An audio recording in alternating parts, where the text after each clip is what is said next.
Common Sense by Thomas Paine. Introduction. Perhaps the sentiments contained in the following pages are not yet sufficiently fashionable to procure them general favor. A long habit of not thinking a thing wrong gives it a superficial appearance of being right, and raises at first a formidable outcry in defence of custom. But the tumult soon subsides. Time makes more converts than reason.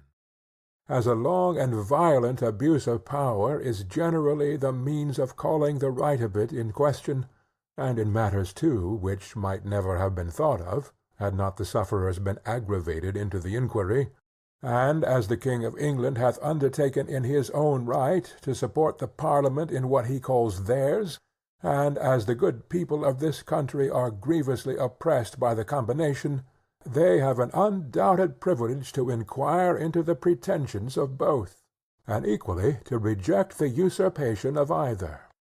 In the following sheets the author hath studiously avoided everything which is personal among ourselves.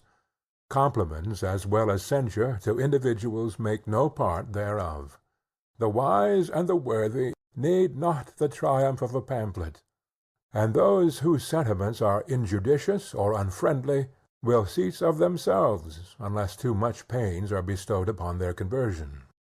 The cause of America is in a great measure the cause of all mankind. Many circumstances hath and will arise which are not local but universal, and through which the principles of all lovers of mankind are affected, and in the event of which their affections are interested.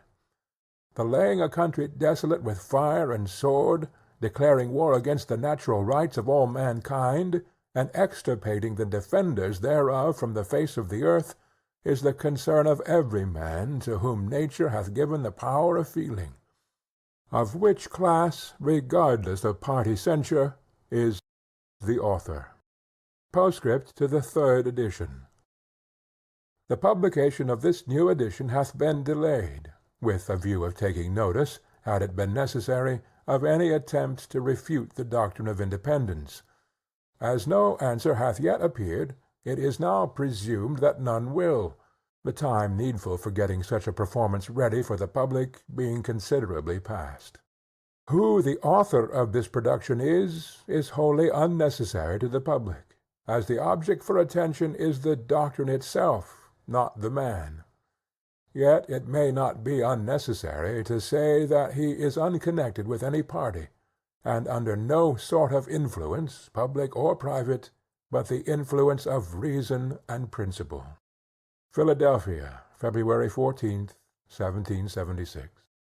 Of the origin and design of government in general, with concise remarks on the English Constitution. Some writers have so confounded society with government as to leave little or no distinction between them, whereas they are not only different, but have different origins.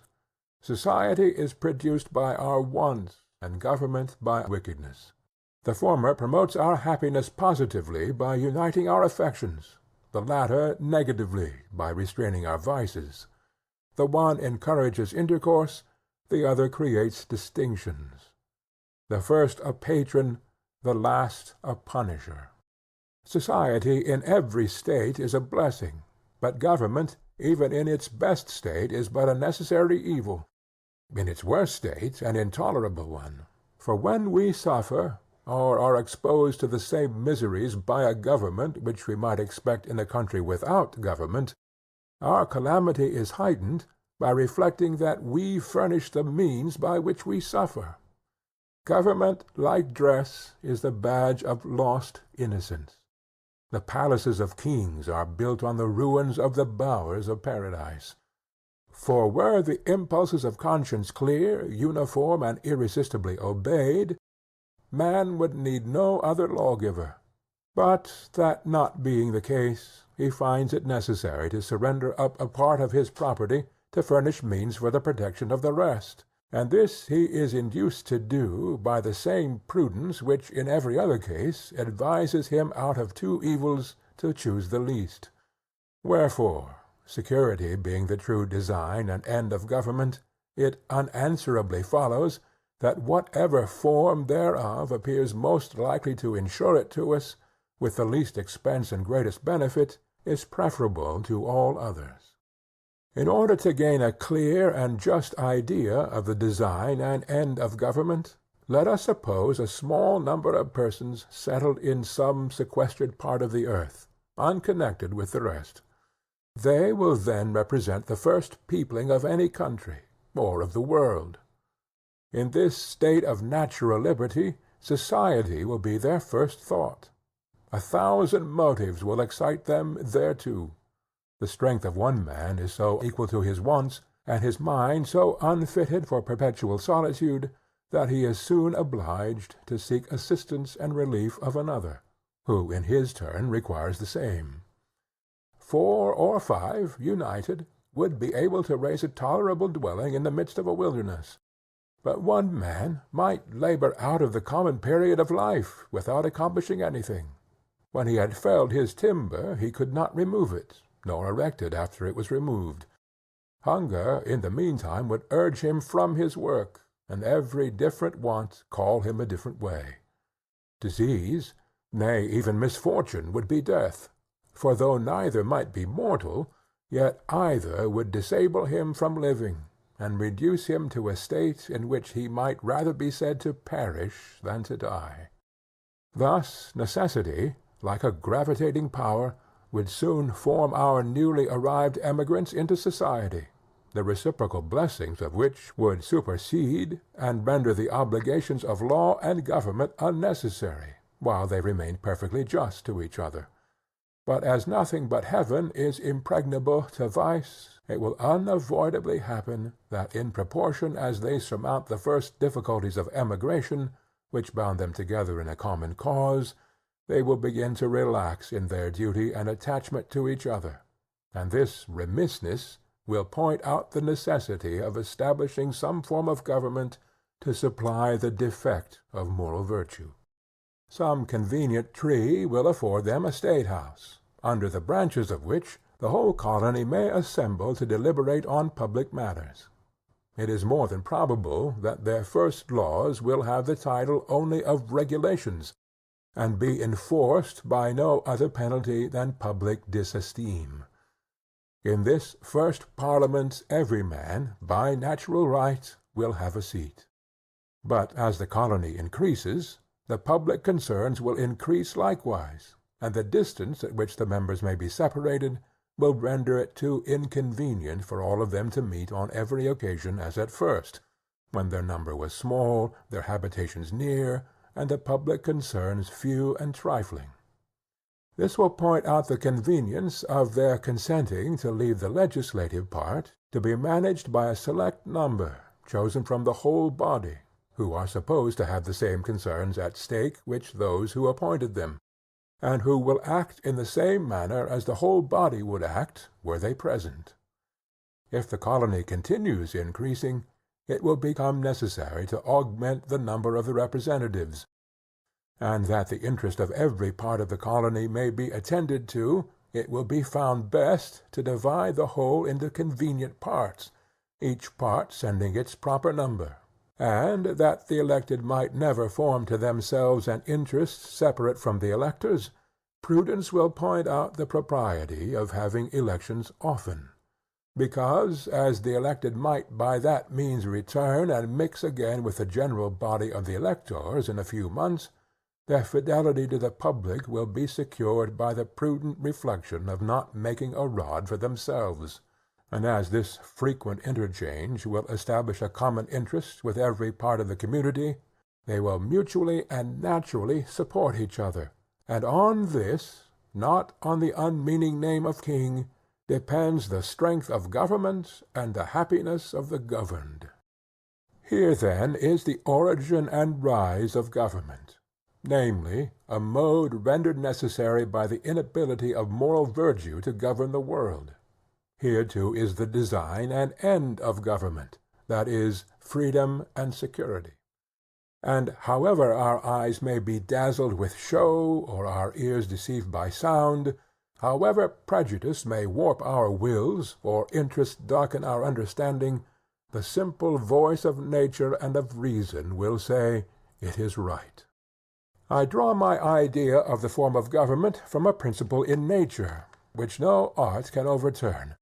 That is, that the more simple anything is, the less liable it is to be disordered, and the easier repaired when disordered. And with this maxim in view, I offer a few remarks on the so much boasted Constitution of England. That it was noble for the dark and slavish times in which it was erected is granted. When the world is overrun with tyranny, the least remove therefrom was a glorious rescue.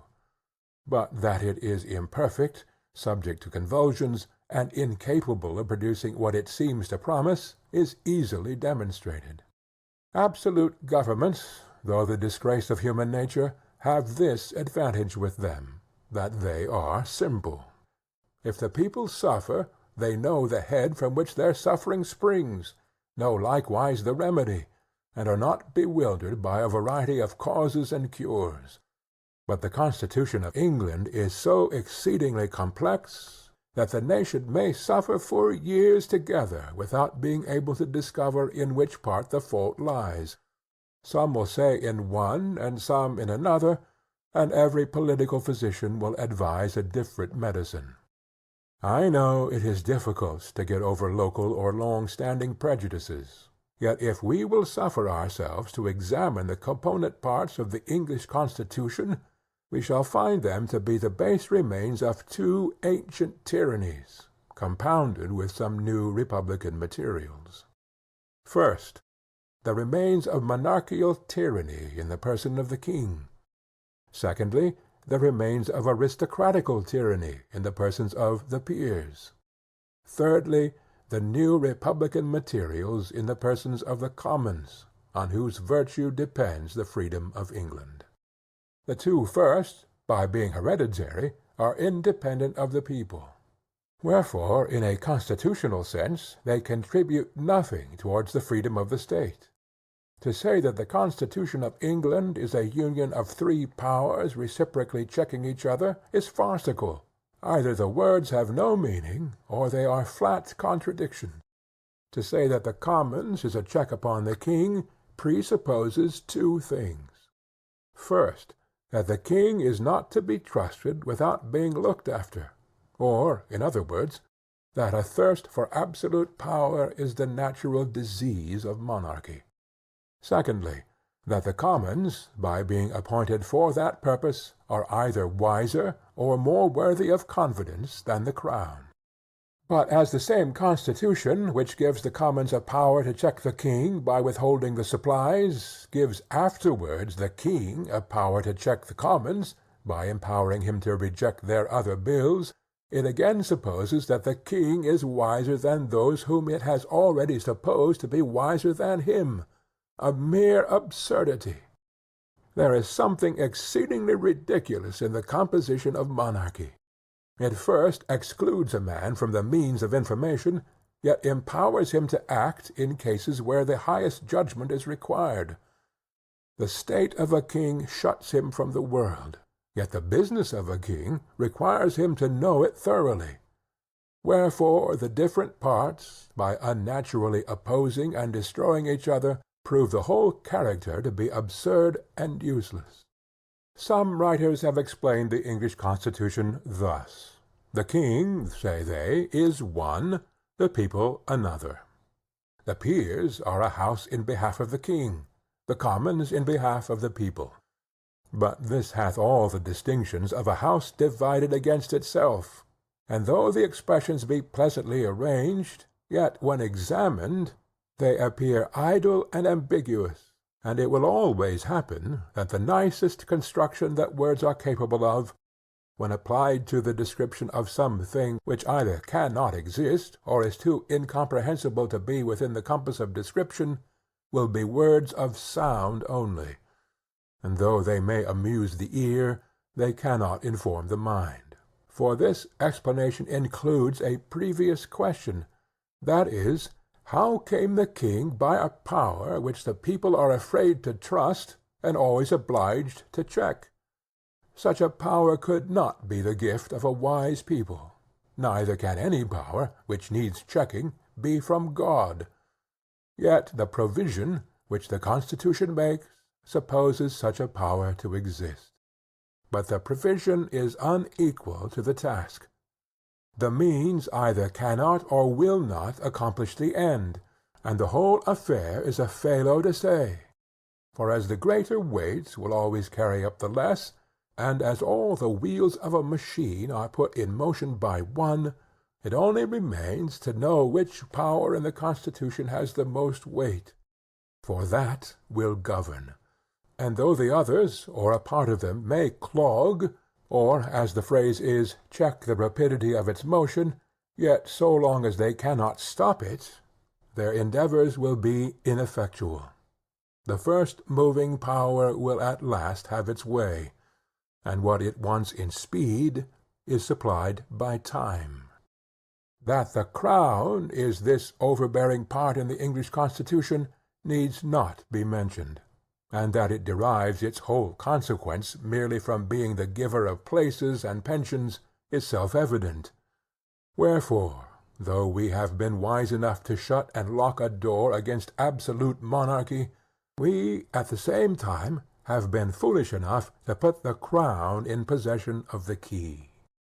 The prejudice of Englishmen in favor of their own government of king, lords, and commons arises as much or more from national pride than reason. Individuals are undoubtedly safer in England than in some other countries, but the will of the king is as much the law of the land in Britain as in France, with this difference, that instead of proceeding directly from his mouth, it is handed to the people under the more formidable shape of an Act of Parliament. For the fate of Charles the First hath only made kings more subtle, not more just. Wherefore, laying aside all national pride and prejudice in favor of modes and forms, the plain truth is, that it is wholly owing to the constitution of the people, and not to the constitution of the government, that the Crown is not as oppressive in England as in Turkey. An inquiry into the constitutional errors in the English form of government is at this time highly necessary, for as we are never in proper condition of doing justice to others while we continue under the influence of some leading partiality, so neither are we capable of doing it to ourselves while we remain fettered by an obstinate prejudice. And as a man who is attached to a prostitute is unfitted to choose or judge a wife, so any prepossession in favor of a rotten constitution of government will disable us from discerning a good one. Of monarchy and hereditary succession. Mankind being originally equals in the order of creation, the equality could only be destroyed by some subsequent circumstance. The distinctions of rich and poor may in a great measure be accounted for, and that without having recourse to the harsh, ill-sounding names of oppression and avarice. Oppression is often the consequence, but seldom or never the means of riches. And though avarice will preserve a man from being necessitously poor, it generally makes him too timorous to be wealthy. But there is another and greater distinction, for which no truly natural or religious reason can be assigned, and that is the distinction of men into kings and subjects. Male and female are the distinctions of nature, good and bad the distinctions of heaven. But how a race of men came into the world so exalted above the rest, and distinguished like some new species, is worth inquiring into, and whether they are the means of happiness or of misery to mankind. In the early ages of the world, according to the Scripture chronology, there were no kings, the consequence of which was there were no wars. It is the pride of kings which throw mankind into confusion. Holland, without a king, hath enjoyed more peace for this last century than any of the monarchical governments in Europe. Antiquity favours the same remark, for the quiet and rural lives of the first patriarchs have a happy something in them, which vanishes away when we come to the history of Jewish royalty. Government by kings was first introduced into the world by the heathens, from whom the children of Israel copied the custom. It was the most prosperous invention the devil ever set on foot for the promotion of idolatry. The heathens paid divine honors to their deceased kings, and the Christian world hath improved on the plan by doing the same to their living ones. How impious is the title of sacred majesty applied to the worm, who in the midst of his splendor is crumbling into dust. As the exalting one man so greatly above the rest cannot be justified on the equal rights of nature, so neither can it be defended on the authority of Scripture. For the will of the Almighty, as declared by Gideon and the prophet Samuel, expressly disapproves of government by kings. All anti-monarchical parts of Scripture have been very smoothly glossed over in monarchical governments, but they undoubtedly merit the attention of countries which have their governments yet to form. Render unto Caesar the things which are Caesar's is the Scripture doctrine of courts, yet it is no support of monarchical government, for the Jews at that time were without a king, and in a state of vassalage to the Romans. Now 3,000 years passed away from the Mosaic account of the creation till the Jews under the national delusion requested a king. Till then their form of government, except in extraordinary cases where the Almighty interposed, was a kind of republic administered by a judge and the elders of the tribes.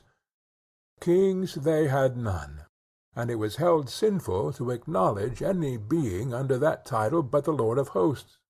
And when a man seriously reflects on the idolatrous homage which is paid to the persons of kings, he need not wonder that the Almighty, ever jealous of his honor, should disapprove of a form of government which so impiously invades the prerogative of heaven. Monarchy is ranked in Scripture as one of the sins of the Jews, for which a curse in reserve is denounced against them. The history of that transaction is worth attending to. The children of Israel, being oppressed by the Midianites, Gideon marched against them with a small army, and victory, through the divine interposition, decided in his favor. The Jews, elate with success, and attributing it to the generalship of Gideon, proposed making him a king, saying, "Rule thou over us, thou and thy son and thy son's son." Here was temptation in its fullest extent. Not a kingdom only, but an hereditary one. But Gideon, in the piety of his soul, replied, "I will not rule over you, neither shall my son rule over you. The Lord shall rule over you." Words need not be more explicit. Gideon doth not decline the honor, but denieth their right to give it. Neither doth he compliment them with invented declarations of their thanks, but in the positive style of a prophet, charges them with disaffection to their proper sovereign, the King of heaven. About 130 years after this, they fell again into the same error. The hankering which the Jews had for the idolatrous customs of the heathens is something exceedingly unaccountable. But so it was, that laying hold of the misconduct of Samuel's 2 sons, who were entrusted with some secular concerns, they came in an abrupt and clamorous manner to Samuel, saying, "Behold, thou art old, and thy sons walk not in thy ways. Now make us a king to judge us, like all other nations." And here we cannot but observe that their motives were bad, that is, that they might be like unto other nations, in other words, the heathens, whereas their true glory laid in being as much unlike them as possible. But the thing displeased Samuel when they said, "Give us a king to judge us." And Samuel prayed unto the Lord. And the Lord said unto Samuel, "Hearken unto the voice of the people in all that they say unto thee, for they have not rejected thee, but they have rejected me, that I should not reign over them. According to all the works which they have since the day that I brought them out of Egypt, even unto this day, wherewith they have forsaken me, and served other gods, so do they also unto thee. Now therefore hearken unto their voice, howbeit protest solemnly unto them, and show them the manner of the king that shall reign over them, not of any particular king, but the general manner of the kings of the earth, whom Israel was so eagerly copying after. And notwithstanding the great distance of time and difference of manners, the character is still in fashion. And Samuel told all the words of the Lord unto the people that asked of him a king. And he said, This shall be the manner of the king that shall reign over you.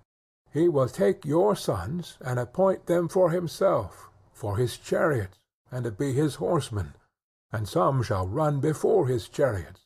This description agrees with the present mode of impressing men. And he will appoint him captains over thousands, and captains over fifties, and will set them to ear his ground, and reap his harvest, and to make his instruments of war, and instruments of his chariots. And he will take your daughters to be confectionaries, and to be cooks, and to be bakers. This describes the expense and luxury, as well as the oppression of kings. And he will take your fields and your oliveyards, even the best of them, and give them to his servants. And he will take the tenth of your seed and of your vineyards, and give them to his officers and to his servants. By which we see that bribery, corruption, and favoritism are the standing vices of kings. And he will take the tenth of your men-servants, and your maid-servants, and your goodliest young men, and your asses, and put them to his work.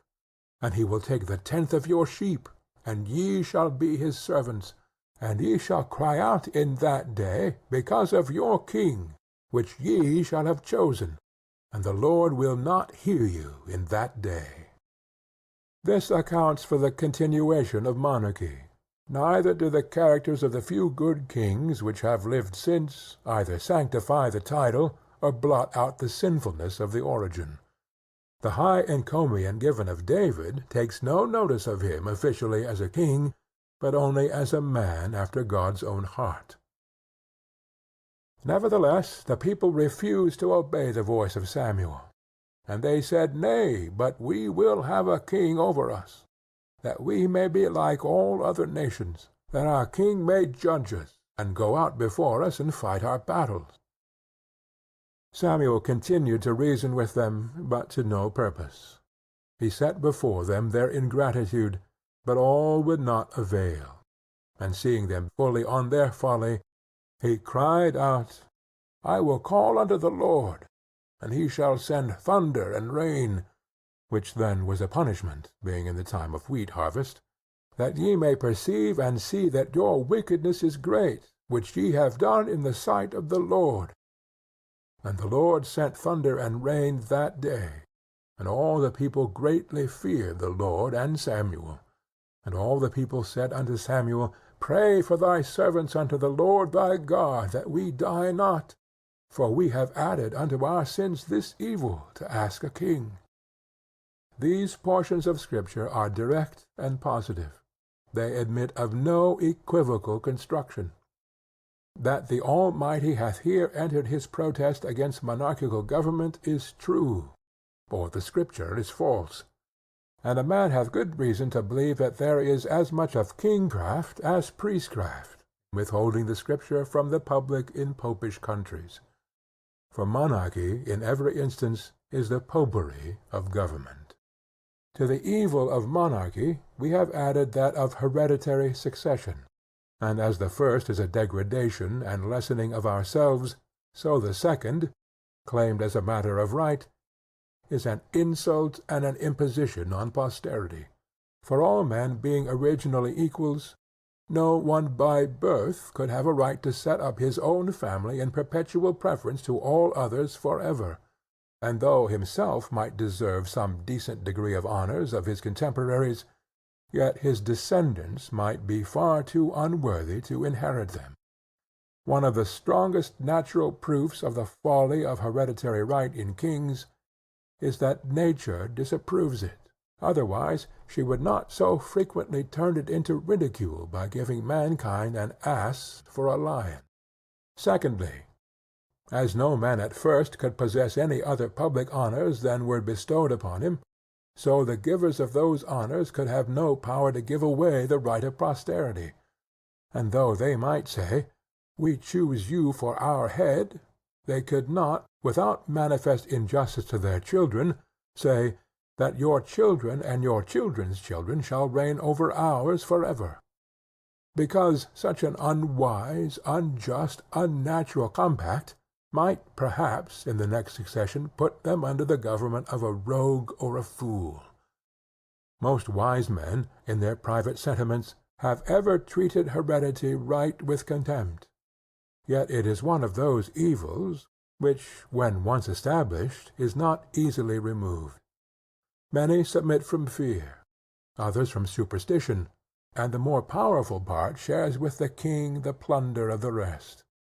This is supposing the present race of kings in the world to have had an honorable origin, whereas it is more than probable that could we take off the dark covering of antiquities and trace them to their first rise, that we should find the first of them nothing better than the principal ruffian of some restless gang, whose savage manners or preeminence in subtlety obtained the title of chief among plunderers, and who, by increasing in power and extending his depredations, overawed the quiet and defenceless to purchase their safety by frequent contributions. Yet his electors could have no idea of giving hereditary right to his descendants, because such a perpetual exclusion of themselves was incompatible with the free and unrestrained principles they professed to live by. Wherefore, hereditary succession in the early ages of monarchy could not take place as a matter of claim, but as something casual or complemental. But as few or no records were extant in those days, and traditional history stuffed with fables, it was very easy, after the lapse of a few generations, to trump up some superstitious tale, conveniently timed, Mahomet-like, to cram hereditary right down the throats of the vulgar. Perhaps the disorders which threatened, or seemed to threaten, on the decease of a leader and the choice of a new one, for elections among ruffians could not be very orderly, induced many at first to favor hereditary pretensions, by which means it happened, as it hath happened since, that what at first was submitted to as a convenience was afterwards claimed as a right. England, since the Conquest, hath known some few good monarchs, but groaned beneath a much larger number of bad ones. Yet no man in his senses can say that their claim under William the Conqueror is a very honorable one. A French bastard landing with an armed banditti, and establishing himself king of England against the consent of the natives, is, in plain terms, a very paltry, rascally original. It certainly hath no divinity in it. However, it is needless to spend much time in exposing the folly of hereditary right. If there are any so weak as to believe it, let them promiscuously worship the ass and lion, and welcome. I shall neither copy their humility, nor disturb their devotion. Yet I should be glad to ask how they suppose kings came at first. The question admits but of three answers, that is, either by lot, by election, or by usurpation. If the first king was taken by lot, it establishes a precedent for the next, which excludes hereditary succession. Saul was by lot, yet the succession was not hereditary.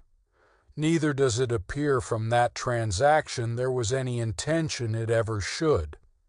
If the first king of any country was by election, that likewise establishes a precedent for the next. For to say that the right of all future generations is taken away by the act of the first electors, in their choice not only of a king, but of a family of kings forever, hath no parallel in or out of Scripture but the doctrine of original sin, which supposes the free will of all men lost in Adam. And from such comparison, and it will admit of no other, hereditary succession can derive no glory. For as in Adam all sinned, and as in the first electors all men obeyed, as in the one all mankind were subjected to Satan, and in the other to sovereignty, as our innocence was lost in the first, and our authority in the last. And as both disable us from reassuming some former state and privilege, it unanswerably follows that original sin and hereditary succession are parallels, dishonorable rank, inglorious connection, yet the most subtle sophist cannot produce a juster simile. As to usurpation, no man will be so hardy as to defend it, and that William the Conqueror was an usurper is a fact not to be contradicted. The plain truth is that the antiquity of English monarchy will not bear looking into. But it is not so much the absurdity as the evil of hereditary succession which concerns mankind. Did it ensure a race of good and wise men, it would have the seal of divine authority. But as it opens a door to the foolish, the wicked, and the improper, it hath in it the nature of oppression. Men who look upon themselves born to reign and others to obey soon grow insolent.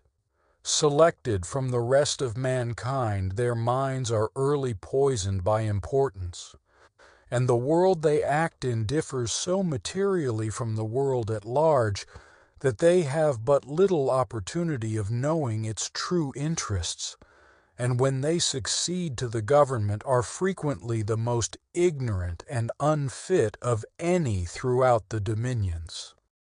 Another evil which attends hereditary succession is that the throne is subject to be possessed by a minor at any age, all which time the regency, acting under the cover of a king, have every opportunity and inducement to betray their trust.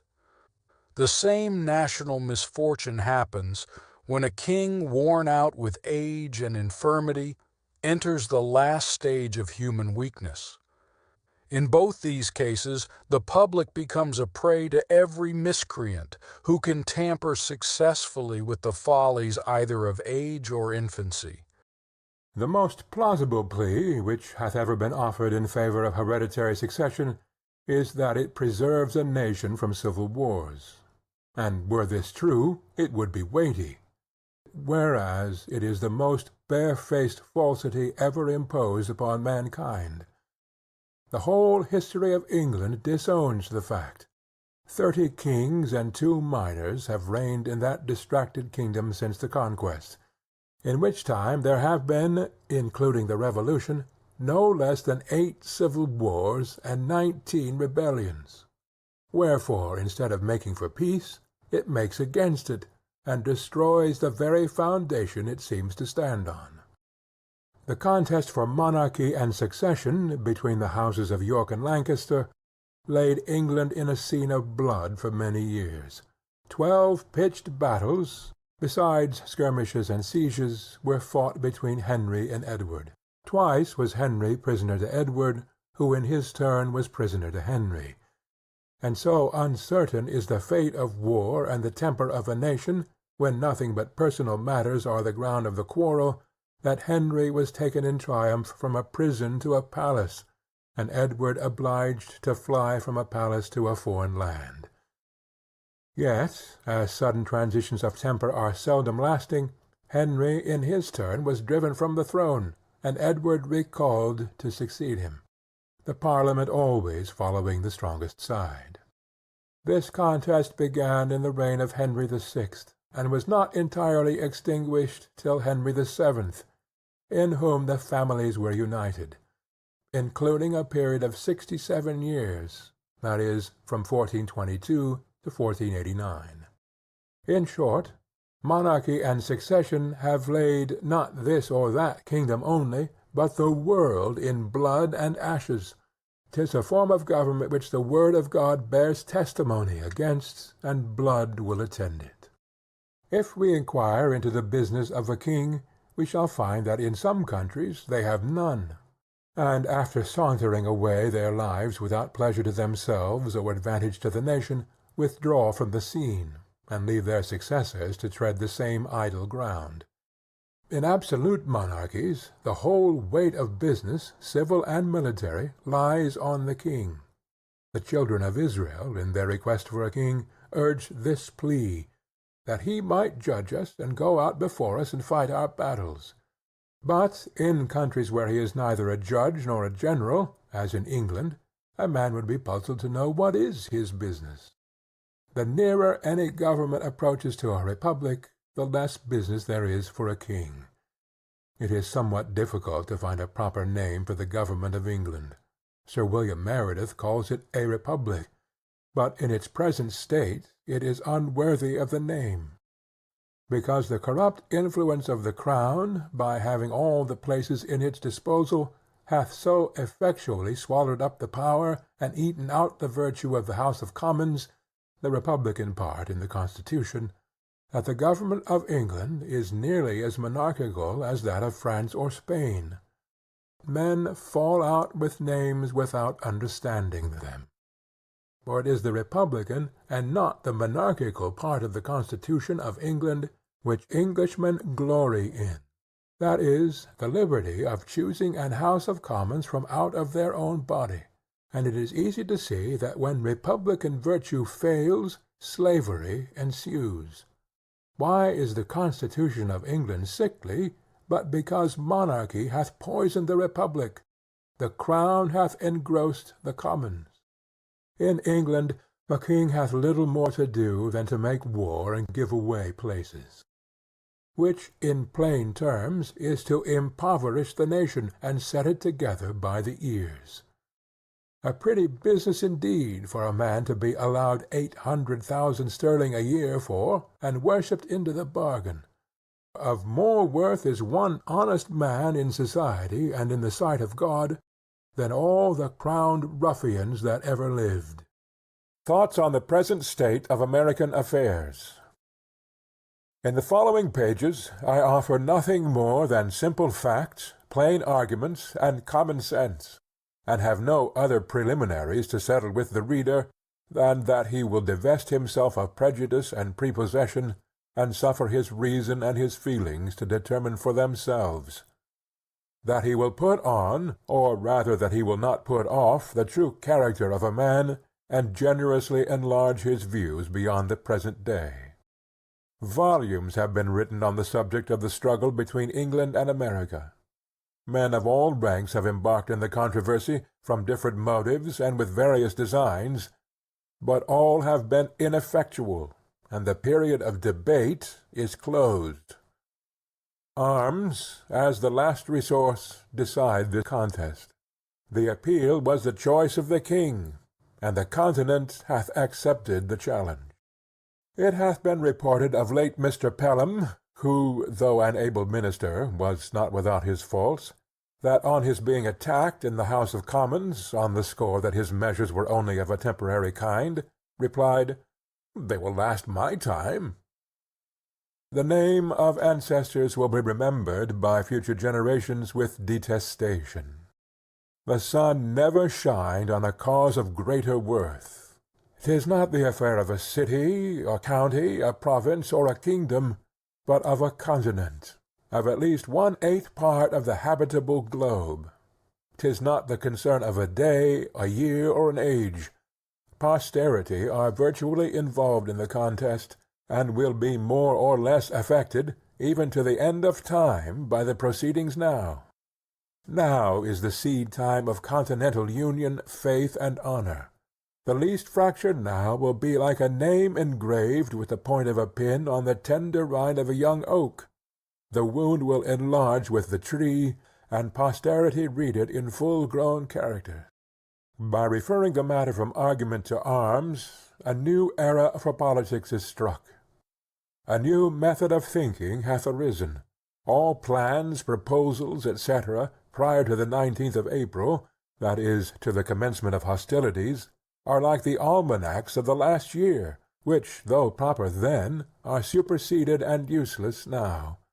Whatever was advanced by the advocates on either side of the question then, terminated in one and the same point, that is, a union with Great Britain.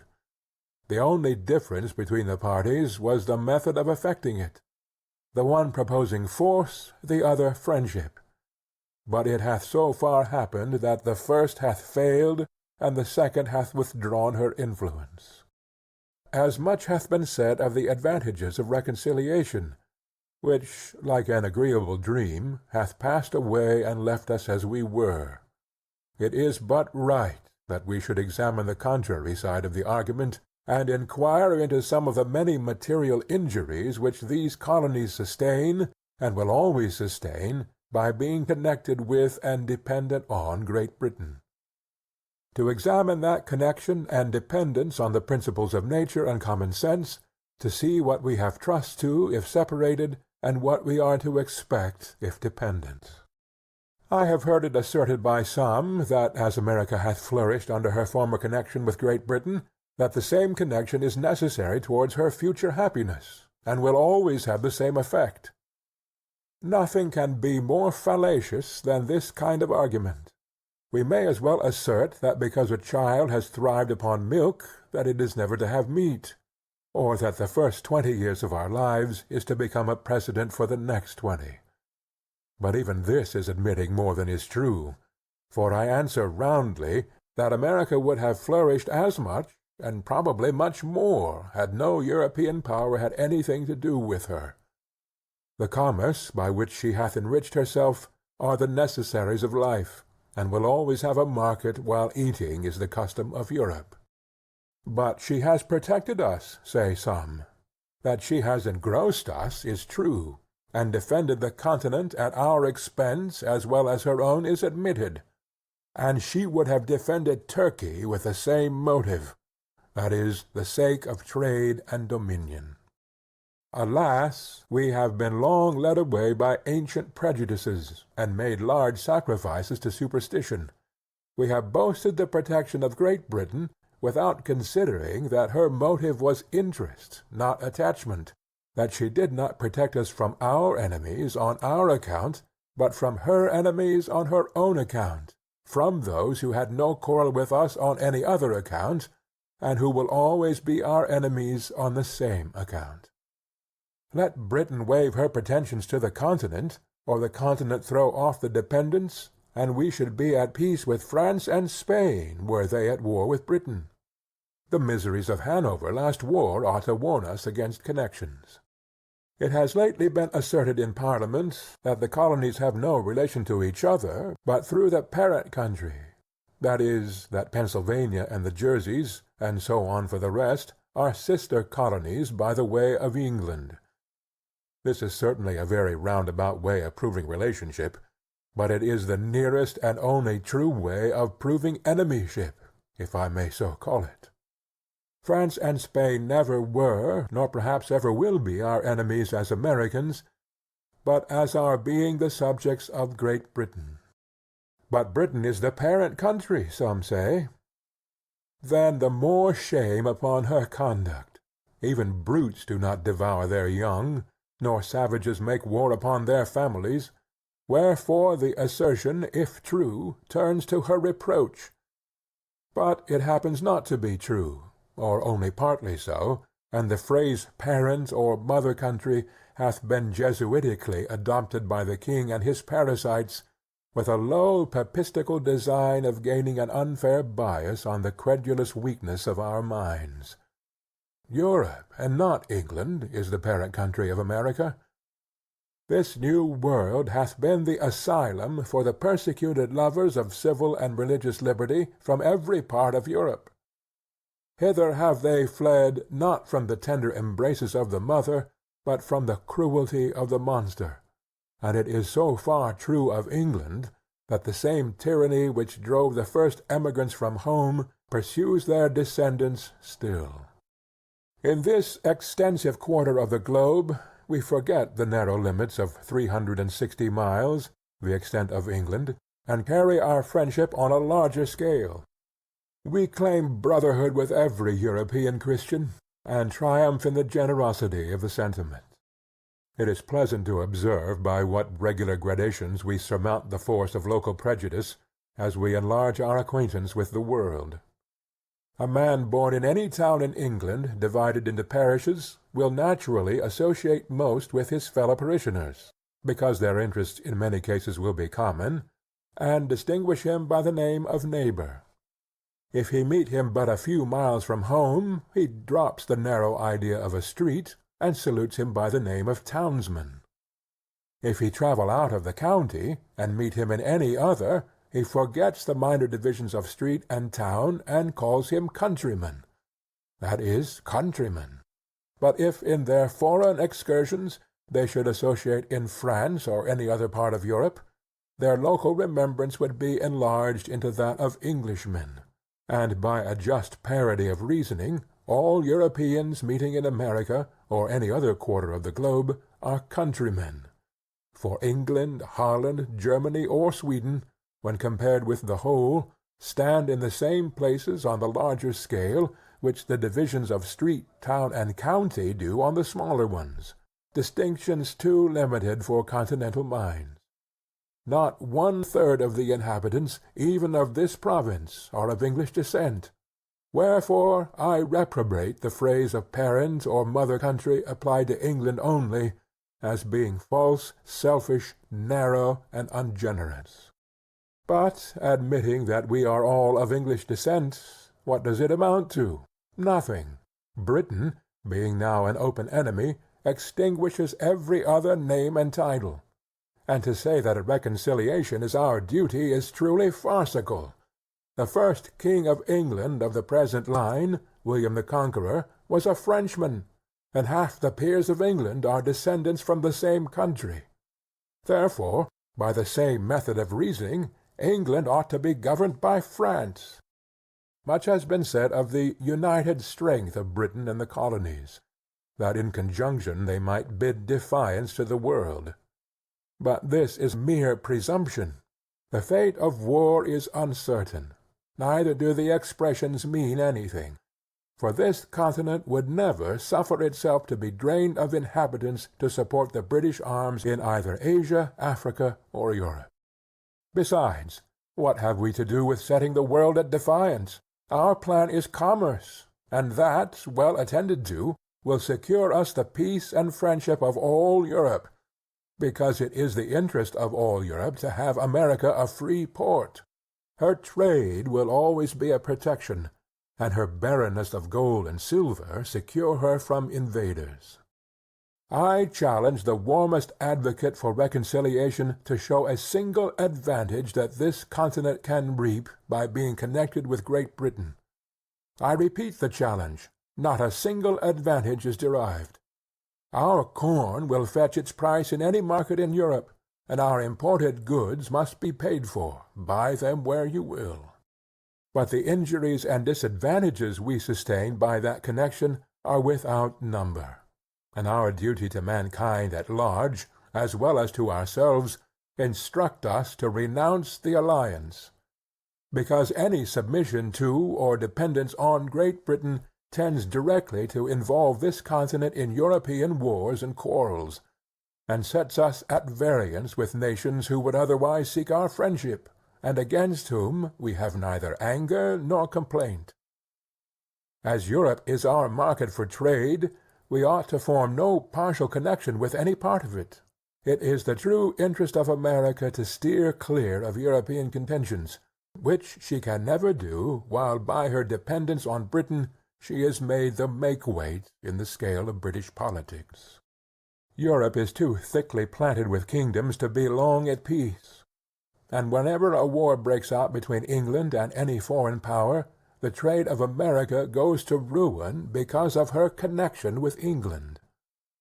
The next war may not turn out like the last, and should it not, the advocates for reconciliation now will be wishing for separation then, because neutrality in that case would be a safer convoy than a man of war. Everything that is right or natural pleads for separation. The blood of the slain, the weeping voice of nature, cries, "'Tis time to part." Even the distance at which the Almighty hath placed England and America is a strong and natural proof that the authority of the one over the other was never the design of heaven. The time likewise at which the continent was discovered adds weight to the argument, and the manner in which it was peopled increases the force of it. The Reformation was preceded by the discovery of America, as if the Almighty graciously meant to open a sanctuary to the persecuted in future years, when home should afford neither friendship nor safety. The authority of Great Britain over this continent is a form of government which sooner or later must have an end, and a serious mind can draw no true pleasure by looking forward under the painful and positive conviction that what he calls the present Constitution is merely temporary. As parents, we can have no joy knowing that this government is not sufficiently lasting to assure anything which we might bequeath to posterity, and by a plain method of argument, as we are running the next generation into debt, we ought to do the work of it, otherwise we use them meanly and pitifully. In order to discover the line of our duty rightly, we should take our children in our hand and fix our station a few years farther into life. That eminence will present a prospect which a few present fears and prejudices conceal from our sight. Though I would carefully avoid giving unnecessary offence, yet I am inclined to believe that all those who espouse the doctrine of reconciliation may be included within the following descriptions: interested men, who are not to be trusted; weak men, who cannot see; prejudiced men, who will not see; and a certain set of moderate men, who think better of the European world than it deserves. And this last class, by an ill-judged deliberation, will be the cause of more calamities to this continent than all the other three. It is the good fortune of many to live distant from the scene of sorrow. The evil is not sufficient brought to their doors to make them feel the precariousness with which all American property is possessed. But let our imaginations transport us for a few moments to Boston. That seat of wretchedness will teach us wisdom, and instruct us forever to renounce a power in whom we can have no trust. The inhabitants of that unfortunate city, who but a few months ago were in ease and affluence, have now no other alternative than to stay and starve, or turn and beg, endangered by the fire of their friends if they continue within the city, and plundered by the soldiery if they leave it. In their present condition they are prisoners without the hope of redemption, and in a general attack for their relief they would be exposed to the fury of both armies. Men of passive tempers look somewhat lightly over the offences of Britain, and still hoping for the best, are apt to call out, "Come, come, we shall be friends again for all this." But examine the passions and feelings of mankind, bring the doctrine of reconciliation to the touchstone of nature, and then tell me whether you can hereafter love, honor, and faithfully serve the power that hath carried fire and sword into your land. If you cannot do all these, then are you only deceiving yourselves, and by your delay bringing ruin upon posterity. Your future connection with Britain, whom you can neither love nor honor, will be forced and unnatural, and being formed only on the plan of present convenience, will in a little time fall into a relapse more wretched than the first. But if you say you can still pass the violations over, then I ask, hath your house been burnt? Hath your property been destroyed before your face? Are your wife and children destitute of a bed to lie on, or bread to live on? Have you lost a parent or a child by their hands, and yourself the ruined and wretched survivor? If you have not, then are you not a judge of those who have? But if you have, and still can shake hands with the murderers, then are you unworthy of the name of husband, father, friend, or lover. And whatever may be your rank or title in life, you have the heart of a coward, and the spirit of a sycophant. This is not inflaming or exaggerating matters, but trying them by those feelings and affections which nature justifies, and without which we should be incapable of discharging the social duties of life, or enjoying the felicities of it.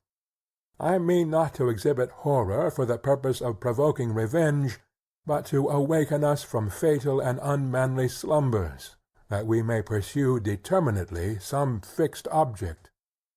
It is not in the power of Britain or of Europe to conquer America, if she do not conquer herself by delay and timidity.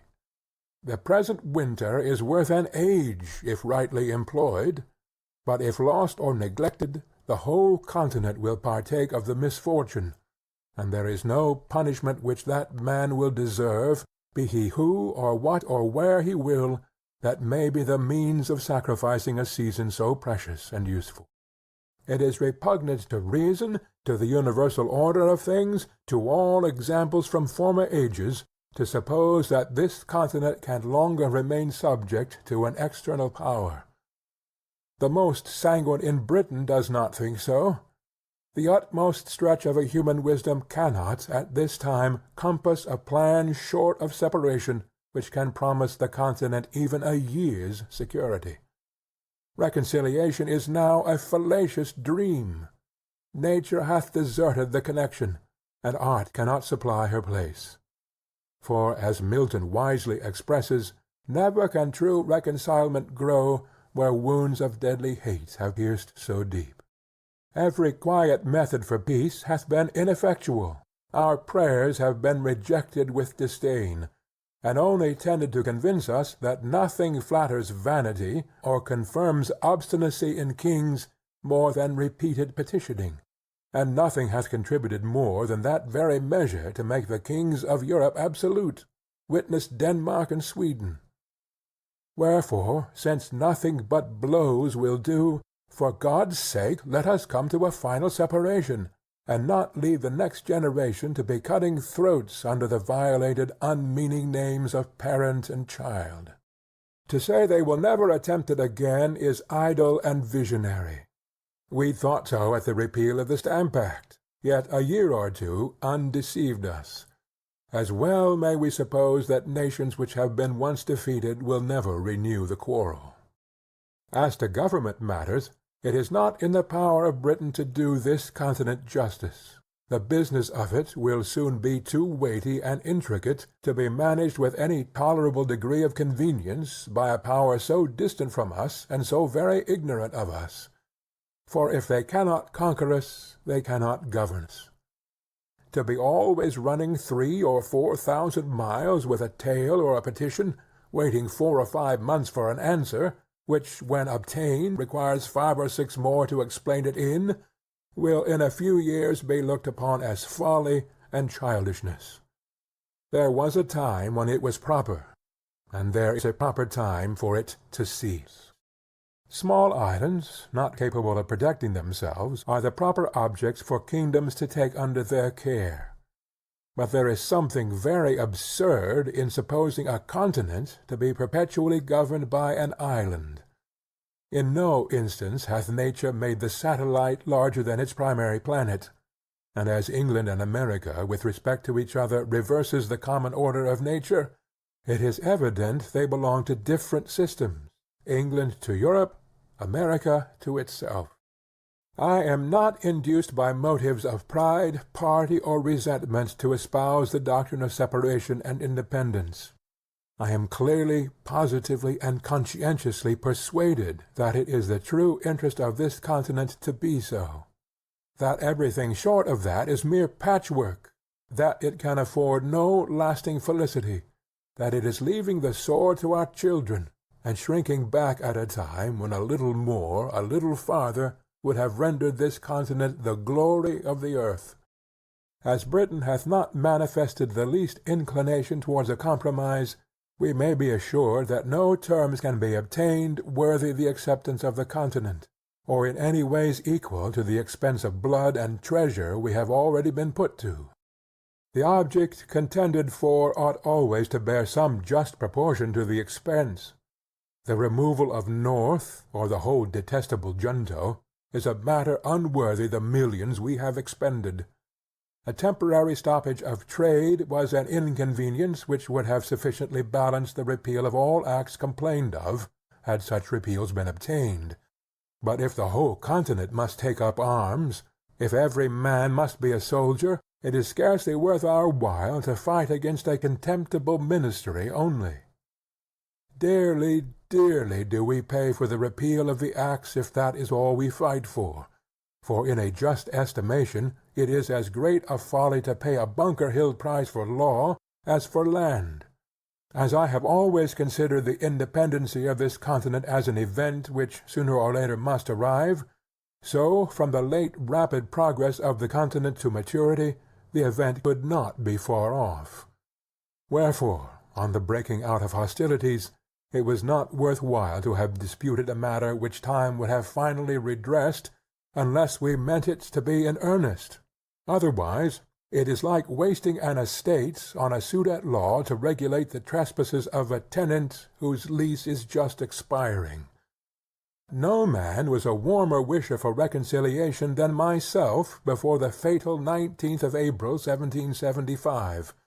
But the moment the event of that day was made known, I rejected the hardened, sullen-tempered Pharaoh of England forever, and disdained the wretch that with the pretended title of father of his people can unfeelingly hear of their slaughter and composedly sleep with their blood upon his soul. But admitting that matters were now made up, what would be the event? I answer, the ruin of the continent, and that for several reasons. First, the powers of governing still remaining in the hands of the king, he will have a negative over the whole legislation of this continent. And as he hath shown himself such an inveterate enemy to liberty, and discovered such a thirst for arbitrary power, is he or is he not a proper man to say to these colonies, You shall make no laws but what I please? And is there any inhabitant in America so ignorant as not to know that according to what is called the present Constitution, that this continent can make no laws but what the king gives leave to? And is there any man so unwise as not to see that, considering what has happened, he will suffer no law to be made here but such as suit his purpose? We may be as effectually enslaved by the want of laws in America as by submitting to laws made for us in England. After matters are made up, as it is called, can there be any doubt but the whole power of the crown will be exerted to keep this continent as low and humble as possible? Instead of going forward, we shall go backward, or be perpetually quarrelling or ridiculously petitioning. We are already greater than the king wishes us to be, and will he not hereafter endeavor to make us less? To bring the matter to one point, is the power who is jealous of our prosperity a proper power to govern us? Whoever says no to this question is an independent, for independency means no more than whether we shall make our own laws, or whether the king, the greatest enemy this continent hath or can have, shall tell us, There shall be no laws but such as I like. But the king, you will say, has a negative in England. The people there can make no laws without his consent. In point of right and good order, there is something very ridiculous that a youth of 21, which hath often happened, shall say to several millions of people older and wiser than himself, I forbid this or that act of yours to be law. But in this place I decline this sort of reply, though I will never cease to expose the absurdity of it, and only answer that England being the king's residence, and America not so, makes quite another case. The king's negative here is 10 times more dangerous and fatal than it can be in England, for there he will scarcely refuse his consent to a bill for putting England into as strong a state of defense as possible, and in America he would never suffer such a bill to be passed. America is only a secondary object in the system of British politics. England consults the good of this country no farther than it answers her own purpose. Wherefore her own interest leads her to suppress the growth of ours in every case which doth not promote her advantage, or in the least interferes with it. A pretty state we should soon be in under such a second-hand government, considering what has happened. Men do not change from enemies to friends by the alteration of a name, and in order to show that reconciliation now is a dangerous doctrine, I affirm that it would be policy in the king at this time to repeal the acts for the sake of reinstating himself in the government of the provinces, in order that he may accomplish by craft and subtlety in the long run what he cannot do by force and violence in the short one. Reconciliation and ruin are nearly related. Secondly, that as even the best terms which we can expect to obtain can amount to no more than a temporary expedient, or a kind of government by guardianship which can last no longer than till the colonies come of age, so the general face and state of things in the interim will be unsettled and unpromising. Emigrants of property will not choose to come to a country whose form of government hangs but by a thread, and who is every day tottering on the brink of commotion and disturbance, and numbers of the present inhabitants would lay hold of the interval to dispense of their effects and quit the continent. But the most powerful of all arguments is that nothing but independence, that is, a continental form of government, can keep the peace of the continent and preserve it inviolate from civil wars. I dread the event of a reconciliation with Britain now, as it is more than probable that it will be followed by a revolt somewhere or other, the consequences of which may be far more fatal than all the malice of Britain. Thousands are already ruined by British barbarity. Thousands more will suffer the same fate. Those men have other feelings than us have nothing suffered. All they now possess is liberty. What they before enjoyed is sacrificed to its service, and having nothing more to lose, they disdain submission. Besides, the general temper of the colonies towards a British government will be like that of a youth who is nearly out of his time. They will care very little about her, and a government which cannot preserve the peace is no government at all, and in that case we pay our money for nothing. And pray what is it that Britain can do, whose power will be wholly on paper, should a civil tumult break out the very day after reconciliation? I have heard some men say, many of whom I believe spoke without thinking, that they dreaded an independence, fearing that it would produce civil wars. It is but seldom that our first thoughts are truly correct, and that is the case here. For there are 10 times more to dread from a patched-up connection than from independence. I make the sufferer's case my own, and I protest that were I driven from house and home, my property destroyed, and my circumstances ruined, that as man, sensible of injuries, I would never relish the doctrine of reconciliation or consider myself bound thereby. The colonies have manifested such a spirit of good order and obedience to continental government as is sufficient to make every reasonable person easy and happy on that head. No man can assign the least pretence for his fears on any other grounds than such as truly childish and ridiculous, that is, that one colony will be striving for superiority over another. Where there are no distinctions, there can be no superiority. Perfect equality affords no temptation. The republics of Europe are all, and we may say always, in peace. Holland and Switzerland are without wars, foreign or domestic. Monarchical governments, it is true, are never long at rest. The crown itself is a temptation to enterprising ruffians at home, and that degree of pride and insolence ever attendant on regal authority swells into a rupture with foreign powers in instances where a republican government, by being formed on more natural principles, would negotiate the mistake. If there is any true cause of fear respecting independence, it is because no plan is yet laid down. Men do not see their way out. Wherefore, as an opening into that business, I offer the following hints, at the same time modestly affirming that I have no other opinion of them myself than that they may be the means of giving rise to something better. Could the straggling thoughts of individuals be collected, they would frequently form materials for wise and able men to improve into useful matter. Let the assemblies be annual, with a president only, the representation more equal, their business wholly domestic and subject to the authority of a continental congress. Let each colony be divided into 6, 8, or 10 convenient districts, each district to send a proper number of delegates to Congress, so that each colony send at least 30. The whole number in Congress will be at least 390. Each Congress to sit and choose a president by the following method.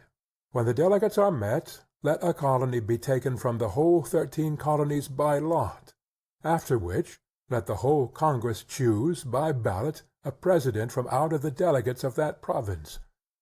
In the next Congress, let a colony be taken by lot from 12 only, omitting that colony from which the president was taken in the former Congress, and so proceeding on till the whole 13 shall have had their proper rotation. And in order that nothing may pass into law but what is satisfactorily just, not less than 3/5 of the Congress to be called a majority. He that will promote discord, under a government so equally formed as this, would have joined Lucifer in his revolt. But as there is a peculiar delicacy, from whom or in what manner this business must first arise, and as it seems almost agreeable and consistent that it should come from some intermediate body between the governed and the governors, that is, between Congress and the people, let a continental conference be held, in the following manner and for the following purpose. A committee of 26 members of Congress, that is, 2 for each colony, 2 members from each house of assembly or provincial convention, and 5 representatives of the people at large, to be chosen in the capital city or town of each province, for and in behalf of the whole province, by as many qualified voters as shall think proper to attend from all parts of the province for that purpose. Or, if more convenient, the representatives may be chosen in 2 or 3 of the most populous parts thereof. In this conference, thus assembled, will be united the 2 grand principles of business knowledge and power. The members of Congress, assemblies, or conventions, by having had experience in national concerns, will be able and useful counselors, and the whole, being empowered by the people, will have a truly legal authority. The conferring members being met, let their business be to frame a continental charter, or charter of the United Colonies, answering to what is called the Magna Carta of England, fixing the number and manner of choosing members of Congress, members of Assembly, with their date sitting, and drawing the line of business and jurisdiction between them, always remembering that our strength is continental, not provincial, securing freedom and property to all men, and above all things the free exercise of religion, according to the dictates of conscience, with such other matter as is necessary for a charter to contain, immediately after which the said conference to dissolve, and the bodies which shall be chosen conformable to the said charter to be the legislators and governors of this continent for the time being, whose peace and happiness may God preserve. Amen. Should any body of men be hereafter delegated for this or some similar purpose, I offer them the following extracts from that wise observer on governments, Dragonetti. The science, says he, of the politician consists in fixing the true point of happiness and freedom. Those men would deserve the gratitude of ages who should discover a mode of government that contained the greatest sum of individual happiness with the least national expense. But where, says some, is the King of America? I'll tell you, friend, he reigns above, and doth not make havoc of mankind like the royal brute of Britain. Yet that we may not appear to be defective even in earthly honors, let a day be solemnly set apart for proclaiming the charter. Let it be brought forth placed on the divine law, the word of God. Let a crown be placed thereon, by which the world may know that so far as we approve that in America the law is king. For as in absolute governments the king is law, so in free countries the law ought to be king, and there ought to be no other. But lest any ill use should afterwards arise, let the crown at the conclusion of the ceremony be demolished, and scattered among the people whose right it is. A government of our own is our natural right, and when a man seriously reflects on the precariousness of human affairs, he will become convinced that it is infinitely wiser and safer to form a constitution of our own in a cool, deliberate manner, while we have it in our power, than to trust such an interesting event to time and chance.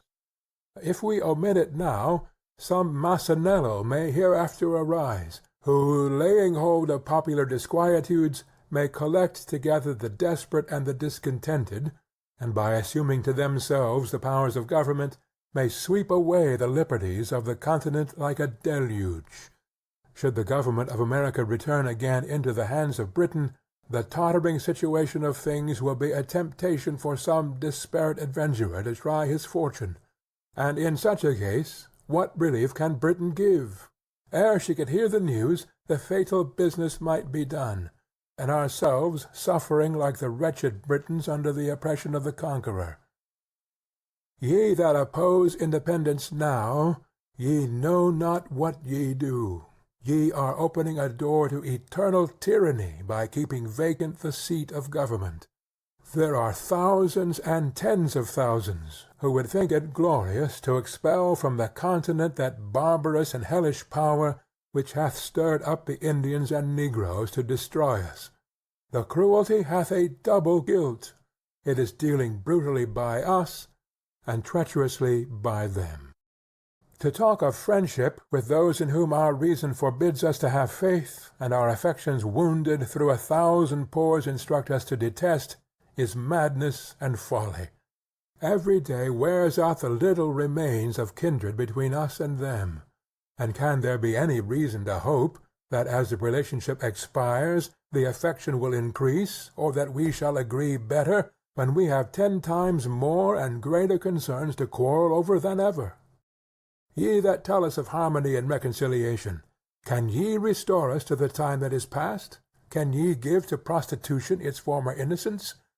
Neither can you reconcile Britain and America. The last cord now is broken. The people of England are presenting addresses against us. There are injuries which nature cannot forgive.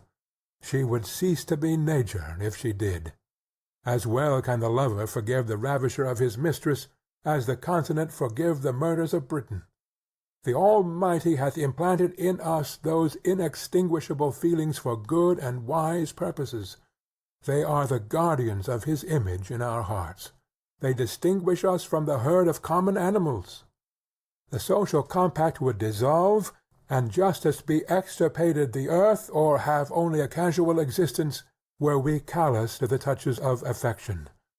The robber and the murderer would often escape unpunished, did not the injuries which our tempers sustain provoke us into justice. O ye that love mankind, ye that dare oppose not only the tyranny but the tyrant, stand forth. Every spot of the old world is overrun with oppression. Freedom hath been hunted round the globe. Asia and Africa have long expelled her. Europe regards her like a stranger, and England hath given her warning to depart. O receive the fugitive, and prepare in time an asylum from mankind. Of the present ability of America, with some miscellaneous reflections. I have never met with a man, either in England or America, who hath not confessed his opinion that a separation between the countries would take place one time or other. And is there no instance in which we have shown less judgment than in endeavoring to describe what we call the ripeness or fitness of the continent for independence? As all men allow the measure, and vary only in their opinion of the time, let us, in order to remove mistakes, take a general survey of things, and endeavor, if possible, to find out the very time. But we need not go far. The inquiry ceases at once, for the time hath found us. The general concurrence, the glorious union of all things, prove the fact. It is not in numbers, but in unity, that our great strength lies, yet our present numbers are sufficient to repel the force of all the world. The continent hath at this time the largest body of armed and disciplined men of any power under heaven, and is just arrived at that pitch of strength in which no single colony is able to support itself, and the whole, when united, can accomplish the matter, and either more or less than this might be fatal in its effects. Our land force is already sufficient, and as to naval affairs, we cannot be insensible that Britain would never suffer an American man-of-war to be built, while the continent remained in her hands. Wherefore we should be no forwarder an 100 years hence in that branch than we are now. But the truth is we should be less so, because the timber of the country is every day diminishing, and that which will remain at last will be far off and difficult to procure. Were the continent crowded with inhabitants, her sufferings under the present circumstances would be intolerable. The more seaport towns we had, the more should we have both to defend and to lose. Our present numbers are so happily proportioned to our wants that no man need be idle. The diminution of trade affords an army, and the necessities of an army create a new trade. Debts we have none, and whatever we may contract on this account will serve as a glorious memento of our virtue. Can we but leave posterity with a settled form of government, an independent constitution of its own, the purchase at any price will be cheap. But to expend millions for the sake of getting a few vile acts repealed, and routing the present ministry only, is unworthy the charge, and is using posterity with the utmost cruelty, because it is leaving them the great work to do and a debt upon their backs, from which they derive no advantage. Such a thought is unworthy of a man of honor, and is the true characteristic of a narrow heart and a peddling politician. The debt we may contract doth not deserve our regard, if the work be but accomplished. No nation ought to be without a debt. A national debt is a national bond, and when it bears no interest is in no case a grievance. Britain is oppressed with a debt of upwards of 140 millions sterling, for which she pays upwards of 4 millions interest. And as a compensation for her debt she has a large navy.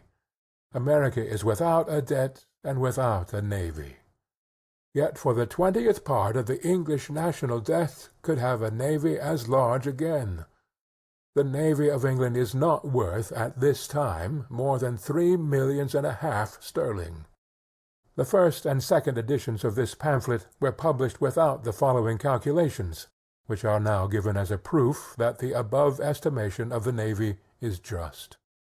The charge of building a ship of each rate, and furnishing her with masts, yards, sails, and rigging, together with a proportion of 8 months' boatswains' and carpenters' sea stores, as calculated by Mr. Burchett, Secretary to the Navy. For a ship of 100 guns, £35,553 sterling. 90, £29,886. 80, £23,638. 70, £17,795. 60, £14,197. 50, £10,606. 40, £7,558. 30, £5,846. 20, £3,710. And from hence it is easy to sum up the value, or cost rather, of the whole British navy, which in the year 1757, when it was at its greatest glory, consisted of the following ships and guns. Ships, 6, guns 100, cost of one, $35,553, cost of all, $213,318. 12 ships, 90 guns, $29,886, cost of all, $358,632. 12 ships, 80 guns, $23,638, cost of all, $283,656. 43 ships, 70 guns, $17,785, cost of all, $764,755. 35 ships, 60 guns, $14,197, cost of all, $496,895. 40 ships with 50 guns, $10,606, cost of all, $424,240. 45 ships with 40 guns, 7,558, cost of all 340,110. 58 ships with 20 guns, cost of one 3710, cost of all 215,180. 85 sloops, bombs, and fireships, one with another, cost of one 2,000, cost of all 170,000. Cost 3,266,786. Remains for guns 233,214. Total £3,500,000 sterling. No country on the globe is so happily situated, so internally capable of raising a fleet as America. Tar, timber, iron, and cordage are her natural produce. We need go abroad for nothing, whereas the Dutch, who make large profits by hiring out their ships of war to the Spaniards and Portuguese, are obliged to import most of the materials they use. We ought to view the building a fleet as an article of commerce, it being a natural manufactory of this country. It is the best money we can lay out. A navy, when finished, is worth more than it cost, and is that nice point in national policy in which commerce and protection are united. Let us build. If we want them not, we can sell, and by that means replace our paper currency with ready gold and silver. In point of manning a fleet, people in general run into great errors. It is not necessary that 1/4 part should be sailors. The terrible privateer, Captain Death, stood the hottest engagement of any ship last war, yet had not 20 sailors on board, though her complement of men was upwards of 200. A few able and social sailors will soon instruct a sufficient number of active landmen in the common work of a ship. Wherefore, we never can be more capable to begin on maritime matters than now, while our timber is standing, our fisheries blocked up, and our sailors and shipwrights out of employ. Men of war of 70 and 80 guns were built 40 years ago in New England, and why not the same now? Shipbuilding is America's greatest pride, and in which she will in time excel the whole world. The great empires of the East are mostly inland, and consequently excluded from the possibility of rivaling her. Africa is in a state of barbarism, and no power in Europe hath either such an extent of coast, or such an internal supply of materials. Where nature hath given the one, she has withheld the other. To America only hath she been liberal of both. The vast empire of Russia is almost shut out from the sea, wherefore her boundless forests, her tar, iron, and cordage are only articles of commerce. In point of safety, ought we to be without a fleet? We are not the little people now, which we were 60 years ago. At that time we might have trusted our property in the streets, or fields rather, and slept securely without locks or bolts to our doors or windows. The case now is altered, and our methods of defence ought to improve with our increase of property. A common pirate 12 months ago might have come up the Delaware and laid the city of Philadelphia under instant contribution for what sum he pleased, and the same might have happened to other places. Nay, any daring fellow, in a brig of 14 or 16 guns, might have robbed the whole continent, and carried off 500,000 of money. These are circumstances which demand our attention, and point out the necessity of naval protection. Some, perhaps, will say that after we have mated up with Britain she will protect us. Can we be so unwise as to mean that she shall keep a navy in our harbors for that purpose? Common sense will tell us that the power which hath endeavored to subdue us is of all others the most improper to defend us. Conquest may be effected under the pretence of friendship, and ourselves, after a long and brave resistance, be at last cheated into slavery. And if her ships are not to be admitted into our harbors, I would ask, how is she to protect us? A navy 3,000 or 4,000 miles off can be of little use, and on sudden emergencies none at all. Wherefore, if we must hereafter protect ourselves, why not do it for ourselves? The English list of ships of war is long and formidable, but not a tenth part of them are at any time fit for service, numbers of them not in being, yet their names are pompously continued in the list, if only a plank be left of the ship, and not a fifth part of such as are fit for service can be spared on any one station at one time.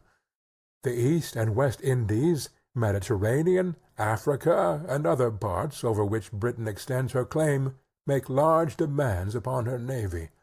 From a mixture of prejudice and inattention, we have contracted a false notion respecting the navy of England, and have talked as if we should have the whole of it to encounter at once, and for that reason suppose that we must have one as large, which, not being instantly practicable, have been made use of by a set of disguised Tories to discourage our beginning thereon. Nothing can be farther from truth than this. For if America had only a 20th part of the naval force of Britain, she would be by far an overmatch for her, because, as we neither have nor claim any foreign dominion, our whole force would be employed on our own coast, where we should, in the long run, have 2 to 1 the advantage of those who had 3,000 or 4,000 miles to sail over before they could attack us, and the same distance to return in order to refit and recruit. And although Britain, by her fleet, hath a check over our trade to Europe, we have as large a one over her trade to the West Indies, which, by laying in the neighborhood of the continent, is entirely at its mercy. Some method might be fallen on to keep up a naval force in time of peace, if we should not judge it necessary to support a constant navy, if premiums were to be given to merchants to build and employ in their service ships mounted with 20, 30, 40, or 50 guns, the premiums to be in proportion to the loss of bulk to the merchants, 50 or 60 of those ships, with a few guard ships on constant duty, would keep up a sufficient navy, and that without burdening ourselves with the evil so loudly complained of in England, of suffering their fleet, in time of peace, to lie rotting in the docks. To unite the sinews of commerce and defence is sound policy, for when our strength and our riches play into each other's hand, we need fear no external enemy. In almost every article of defence we abound. Hemp flourishes even to rankness, so that we need not want cordage. Our iron is superior to that of other countries. Our small arms equal to any in the world. Cannon we can cast at pleasure. Saltpetre and gunpowder we are every day producing. Our knowledge is hourly improving. Resolution is our inherent character, and courage hath never yet forsaken us. Wherefore, what is it that we want? Why is it that we hesitate? From Britain we can expect nothing but ruin.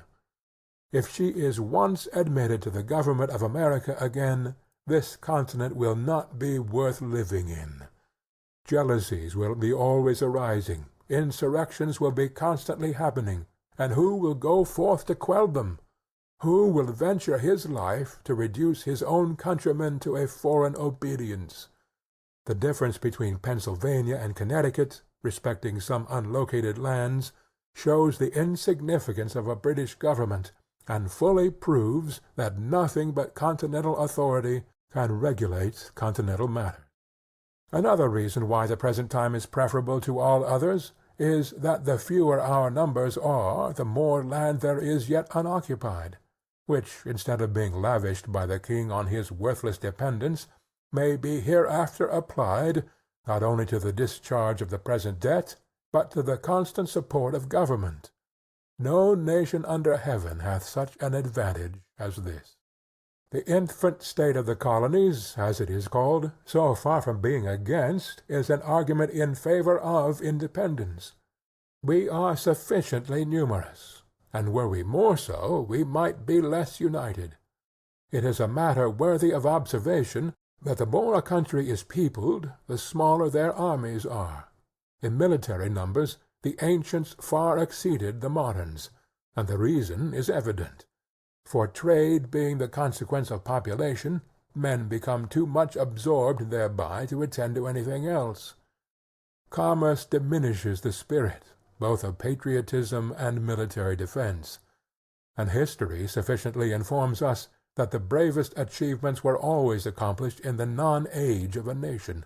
With the increase of commerce, England hath lost its spirit. The city of London, notwithstanding its numbers, submits to continued insults with the patience of a coward. The more men have to lose, the less willing they are to venture. The rich are, in general, slaves to fear, and submit to courtly power with the trembling duplicity of a spaniel. Youth is the seed-time of good habits, as well in nations as in individuals. It might be difficult, if not impossible, to form the continent into one government half a century hence.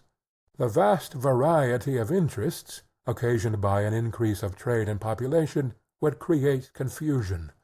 Colony would be against colony. Each being able might scorn each other's assistance, and while the proud and foolish gloried in their little distinctions, the wise would lament that the union had not been formed before.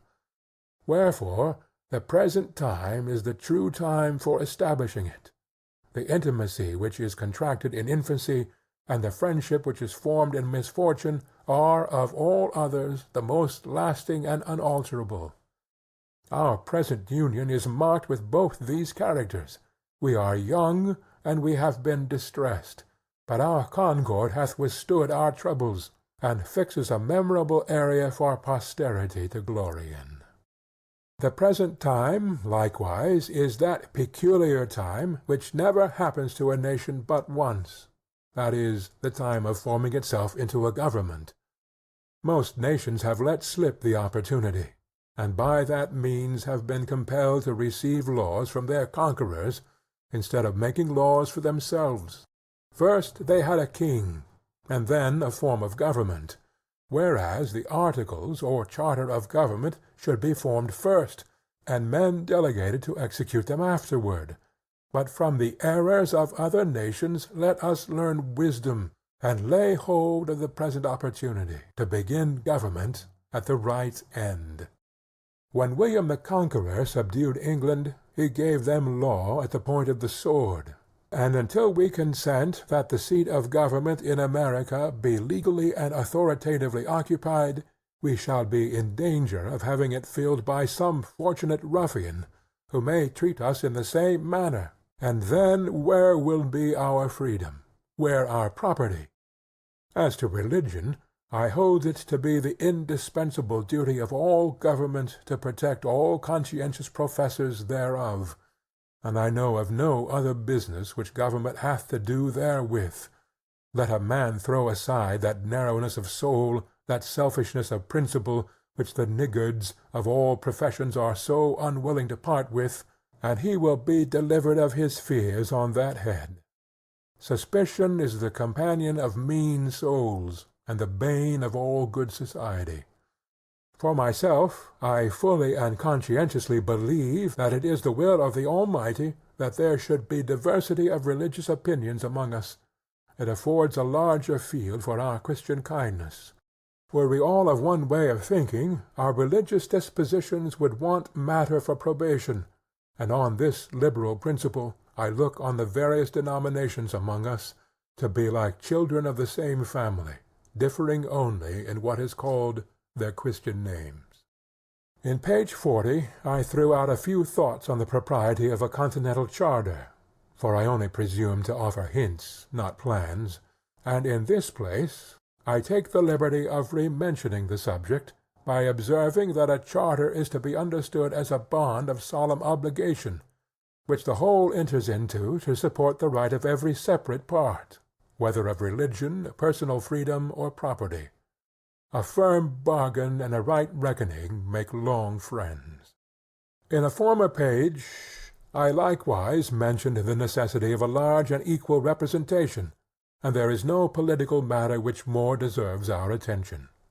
A small number of electors, or a small number of representatives, are equally dangerous. But if the number of the representatives be not only small but unequal, the danger is increased. As an instance of this, I mention the following. When the Associators' petition was before the House of Assembly of Pennsylvania, 28 members only were present. All the Bucks County members, being 8, voted against it, and had 7 of the Chester members done the same, this whole province had been governed by 2 counties only, and this danger it is always exposed to. The unwarrantable stretch, likewise, which that House made in their last sitting, to gain an undue authority over the delegates of that province, ought to warn the people at large how they trust power out of their own hands. A set of instructions for the delegates were put together, which in point of sense and business would have dishonored a schoolboy, and after being approved by a few, a very few, without doors, were carried into the House, and there passed in behalf of the whole colony. Whereas, did the whole colony know with what ill will that House hath entered on some necessary public measures, they would not hesitate a moment to think them unworthy of such a trust. Immediate necessity makes many things convenient, which, if continued, would grow into oppressions. Expedience and right are different things. When the calamities of America required a consultation, there was no method so ready, or at that time so proper, as to appoint persons from the several houses of assembly for that purpose, and the wisdom with which they have proceeded hath preserved this continent from ruin. But as it is more than probable that we shall never be without a Congress, every well-wisher to good order must own that the mode for choosing members of that body deserves consideration. And I put it as a question to those who make a study of mankind, whether representation and election is not too great a power for one and the same body of men to possess. When we are planning for posterity, we ought to remember that virtue is not hereditary. It is from our enemies that we often gain excellent maxims, and are frequently surprised into reason by their mistakes. Mr. Cornwall, one of the Lords of the Treasury, treated the petition of the New York Assembly with contempt, because that House, he said, consisted but of 26 members, which trifling number, he argued, could not with decency be put for the whole. We thank him for his involuntary honesty.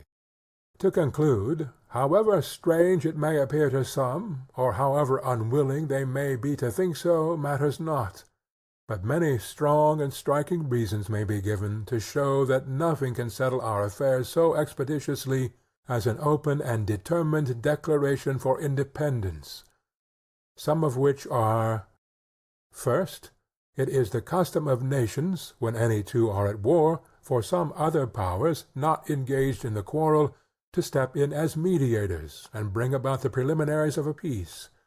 But while America calls herself the subject of Great Britain, no power, however well disposed she may be, can offer her mediation. Wherefore, in our present state, we may quarrel on forever.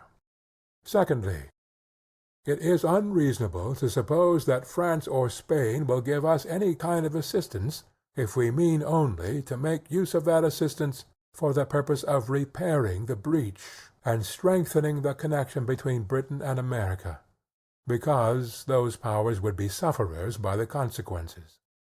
Thirdly, while we profess ourselves the subjects of Britain, we must, in the eye of foreign nations, be considered as rebels. The present is somewhat dangerous to their peace for men to be in arms under the name of subjects. We, on the spot, can solve the paradox, but to unite resistance and subjection requires an idea much too refined for common understanding. Fourthly, were a manifesto to be published and dispatched to foreign courts, setting forth the miseries we have endured and the peaceable methods we have ineffectually used for redress, declaring at the same time that, not being able any longer to live happily or safely under the cruel disposition of the British court, we had been driven to the necessity of breaking off all connections with her, at the same time assuring all such courts of our peaceable disposition towards them, and of our desire of entering into trade with them, such a memorial would produce more good effects to this continent than if a ship were freighted with petitions to Britain. Under our present denomination of British subjects we can neither be received nor heard abroad. The custom of all courts is against us, and will be so, until by an independence we take rank with other nations.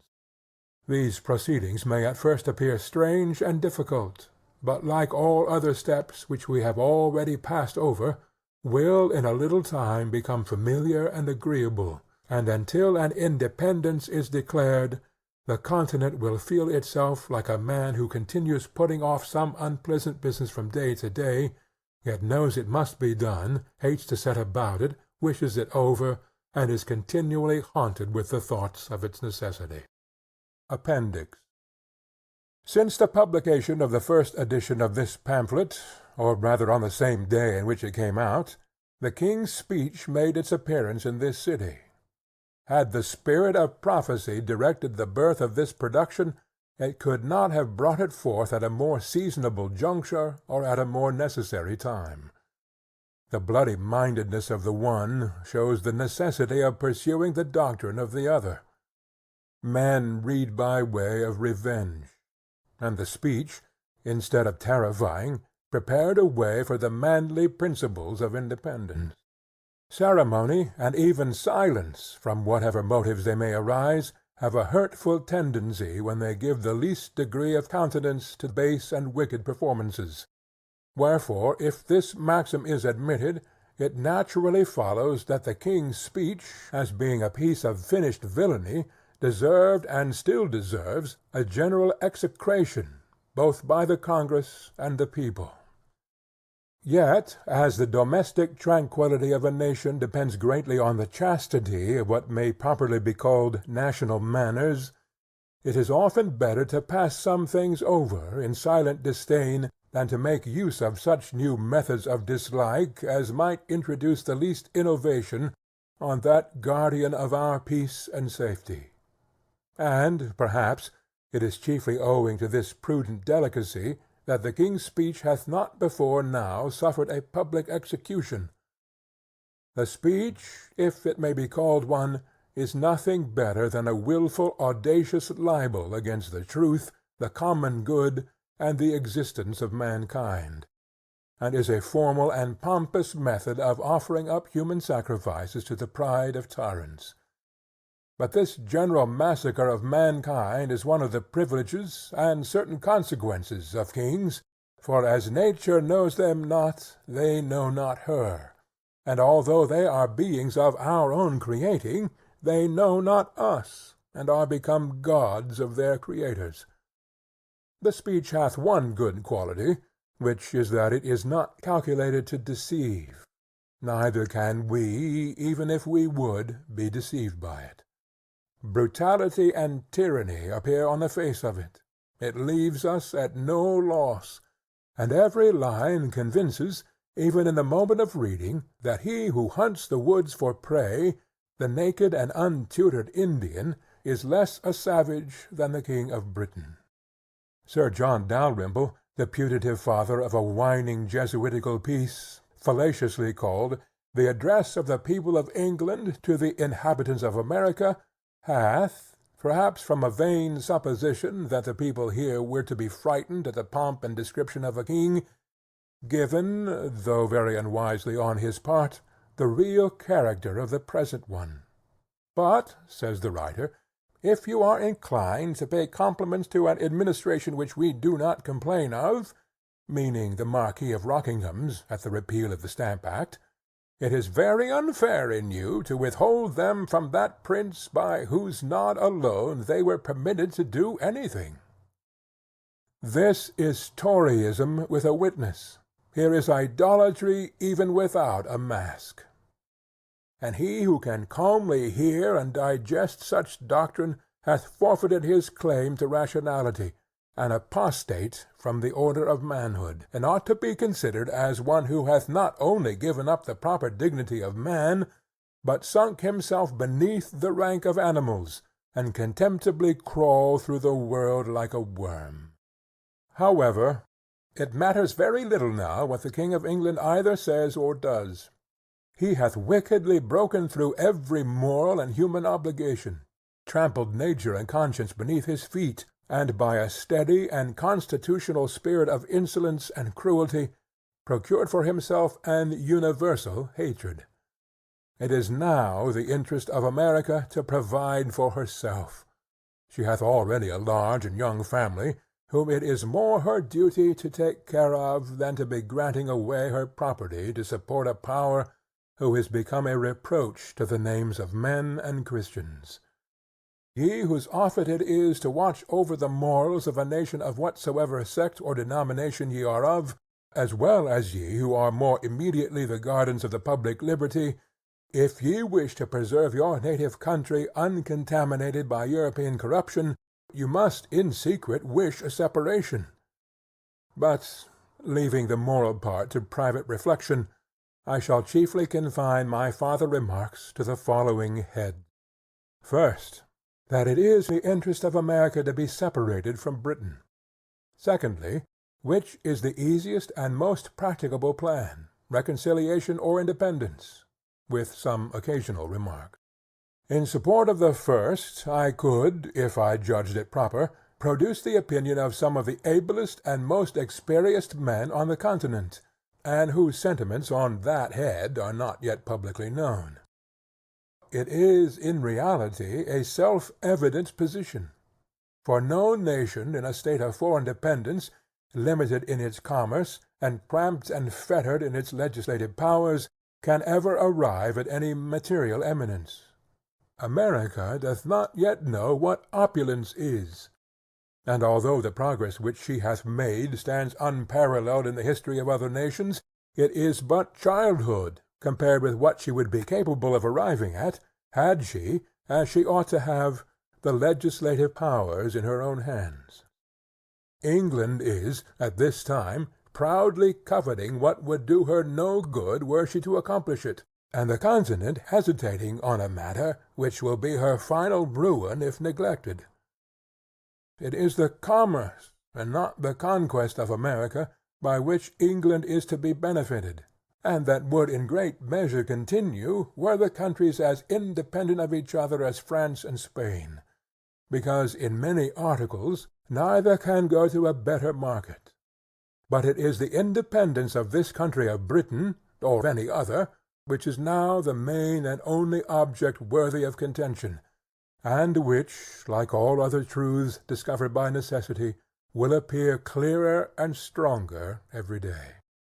First, because it will come to that one time or other. Secondly, because the longer it is delayed, the harder it will be to accomplish. I have frequently amused myself, both in public and private companies, with silently remarking the specious errors of those who speak without reflecting, and among the many which I have heard, the following seems the most general, that is, that had this rupture happened 40 or 50 years hence, instead of now, the continent would have been more able to have shaken off the dependence. To which I reply that our military ability at this time arises from the experience gained in the last war, and which in 40 or 50 years' time would have been totally extinct. The continent would not by that time have had a general, or even a military officer, left, and we, or those who may succeed us, would have been as ignorant of martial matters as the ancient Indians. And this single position, closely attended to, will unanswerably prove that the present time is preferable to all others. The argument turns thus. At the conclusion of the last war we had experience, but wanted numbers, and 40 or 50 years hence we should have numbers without experience. Wherefore, the proper point of time must be some particular point between the two extremes, in which a sufficiency of the former remains, and a proper increase of the latter is obtained. And that point of time is the present time. The reader will pardon this digression, as it does not properly come under the head I first set out with, and to which I again returned by the following position, which is, should affairs be patched up with Britain, and she to remain the governing and sovereign power of America, which, as matters are now circumstanced, is giving up the point entirely, we shall deprive ourselves of the very means of sinking the debt we have or may contract. The value of the back lands, which some of the provinces are clandestinely deprived of by the unjust extension of the limits of Canada, valued at only £5 sterling per 100 acres, amount to upwards of 25 millions, Pennsylvania currency, and the quit rents at 1 penny sterling per acre to 2 millions yearly. It is by the sale of these lands that the debt may be sunk, without burthen to any, and the quit rent reserved thereon will always lessen, and in time will wholly support the yearly expense of government. It matters not how long the debt is in paying, so that the lands, when sold, be applied to the discharge of it, and for the execution of which the Congress, for the time being, will be the Continental trustees. I proceed now to the second head, that is, which is the easiest and most practicable plan, reconciliation or independence, with some occasional remarks. He who takes nature for his guide is not easily beaten out of his argument, and on that ground I answer generally, that independence being a single simple line contained within ourselves, and reconciliation a matter exceedingly perplexed and complicated, and in which a treacherous capricious court is to interfere, gives the answer without a doubt. The present state of America is truly alarming to every man who is capable of reflection. Without law, without government, without any other mode of power than what is founded on and granted by courtesy, held together by an unexampled concurrence of sentiment, which is nevertheless subject to change, and which every secret enemy is endeavoring to dissolve. Our present condition is legislation without law, wisdom without a plan, constitution without a name, and what is strangely astonishing, perfect independence contending for dependence. The instance is without a precedent. The case never existed before, and who can tell what may be the event? The property of no man is secure in the present unbraced system of things. The mind of the multitude is left at random, and seeing no fixed object before them, they pursue such as fancy and opinion starts. Nothing is criminal. There is no such thing as treason. Wherefore every one thinks himself at liberty to act as he pleases. The Tories dared not have assembled offensively, had they known that their lives, by that act, were forfeited to the laws of the state. A line of distinction should be drawn between English soldiers taken in battle and inhabitants of America taken in arms. The first are prisoners, the latter traitors. The one forfeits his liberty, the other his head. Notwithstanding our wisdom, there is a visible feebleness in some of our proceedings which gives encouragement to dissensions. The continental belt is too loosely buckled, and if something is not done in time, it will be too late to do anything, and we shall fall into a state in which neither reconciliation nor independence will be practicable. The king and his worthless adherents are got at their old game of dividing the continent, and there are not wanting among us printers who will be busy spreading specious falsehoods. The artful and hypocritical letter which appeared a few months ago in 2 of the New York papers, and likewise in 2 others, is an evidence that there are men who want either judgment or honesty. It is easy getting into holes and corners and talking of reconciliation, but do such men seriously consider how difficult the task is, and how dangerous it may prove, should the continent divide thereon? Do they take within their view all the various orders of men whose situation and circumstances, as well as their own, are to be considered therein? Do they put themselves in the place of the sufferer whose all is already gone, and of the soldier who hath quitted all for the defence of his country? If their ill-judged moderation be suited to their own private situations only, regardless of others, the event will convince them that they are reckoning without their host. Put us, says some, on the footing we were on in '63, to which I answer, the request is not now in the power of Britain to comply with, neither will she propose it. But if it were, and even should be granted, I ask, as a reasonable question, by what means is such a corrupt and faithless court to be kept to its engagements? Another Parliament, nay, even the present, may hereafter repeal the obligation, on the pretence of its being violently obtained or unwisely granted, and in that case where is our redress? No going to law with nations. Cannon are the barristers of crowns, and the sword, not of justice but of war, decides the suit. To be on the footing of 63, it is not sufficient that the laws only be put on the same state, but that our circumstances likewise be put on the same state, our burnt and destroyed towns repaired or built up, our private losses made good, our public debts, contracted for defense, discharged. Otherwise we shall be millions worse than we were at that enviable period. Such a request, had it been complied with a year ago, would have won the heart and soul of the continent. But now it is too late. The Rubicon is passed. Besides, the taking up arms, merely to enforce the repeal of a pecuniary law, seems as unwarrantable by the divine law, and as repugnant to human feelings, as the taking up arms to enforce obedience thereto. The object on either side doth not justify the means, for the lives of men are too valuable to be cast away on such trifles. It is the violence which is done and threatened to our persons, the destruction of our property by an armed force, the invasion of our country by fire and sword, which conscientiously qualifies the use of arms.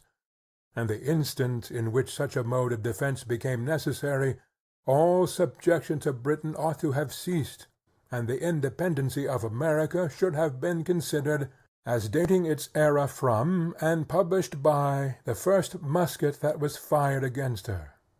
This line is a line of consistency, neither drawn by caprice nor extended by ambition, but produced by a chain of events of which the colonies were not the authors.